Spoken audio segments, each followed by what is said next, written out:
तारों को देखकर इंसान ने पहली बार सवाल किया कि हम कहाँ से आए हैं। टेलीस्कोप और सैटेलाइट से भी पहले ऋषियों ने आसमान को पढ़ा था। उन जंगलों में हिमालय की चोटी पर कुछ लोग सुनते थे, पर ध्वनि को नहीं, कॉस्मोलॉजी को। उनका कैनवस कागज नहीं, आकाश था। ऋग्वेद इंसानी सभ्यता का सबसे पुराना ज्ञान है।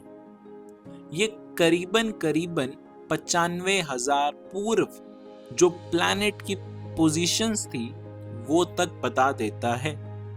यहाँ पर सूर्य, नक्षत्र और समय की सारी जानकारी मिलती है। एस्ट्रोलॉजी यहाँ से शुरू हुई थी, भविष्य देखने के लिए नहीं, समय को समझने के लिए।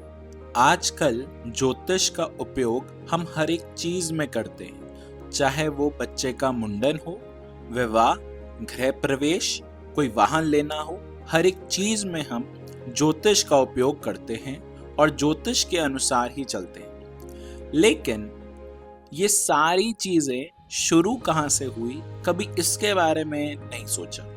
तो आज हम उसी विषय के बारे में बात करने जा रहे हैं। आज से तकरीबन 5,000 साल पहले सुमेर में कुछ अवशेष पाए गए। उन अवशेषों पर ज्योतिष के चिन्ह हूबहू बने हुए थे।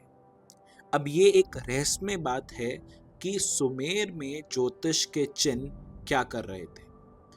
सुमेर में एक दीवार पर पूरी की पूरी एस्ट्रोलॉजिकल व्हील बना हुआ था।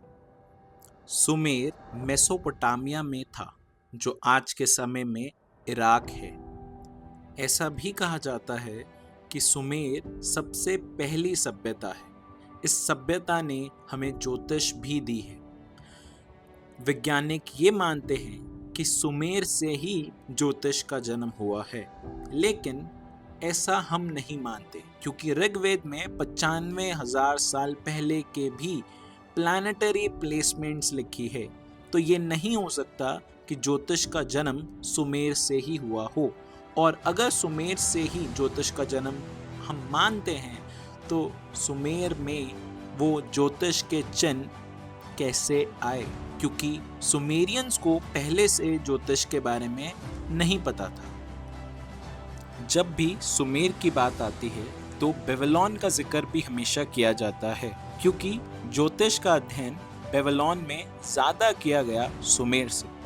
क्योंकि बेबीलोन में मीनार थे, जिन मीनारों द्वारा समय और ज्योतिष का पूरी जानकारी ली जा सकती थी। बेबीलोन में ज्योतिष, ग्रह, नक्षत्र की सिग्निफिकेंस और कौन सा ग्रह किस नक्षत्र और कितने समय में पहुंच रहा है, ये सारी की सारी जानकारी बेबीलोन से आई।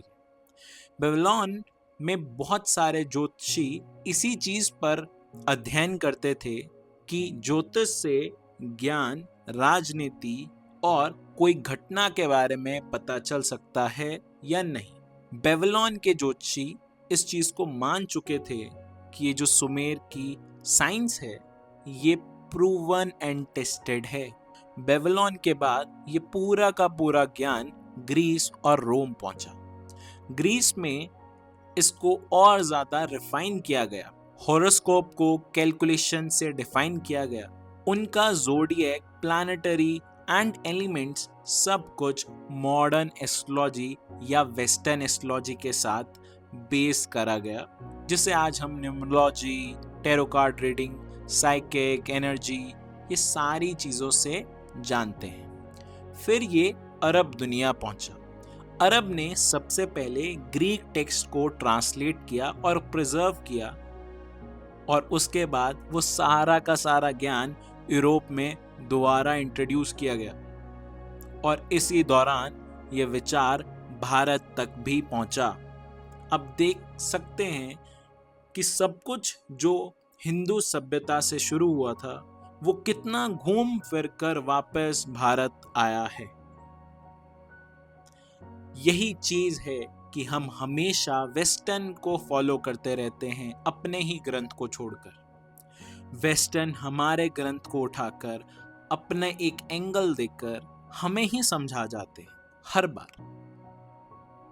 ये तकरीबन 5000 साल का सफर एक बहुत ही छोटे वे में बताया है।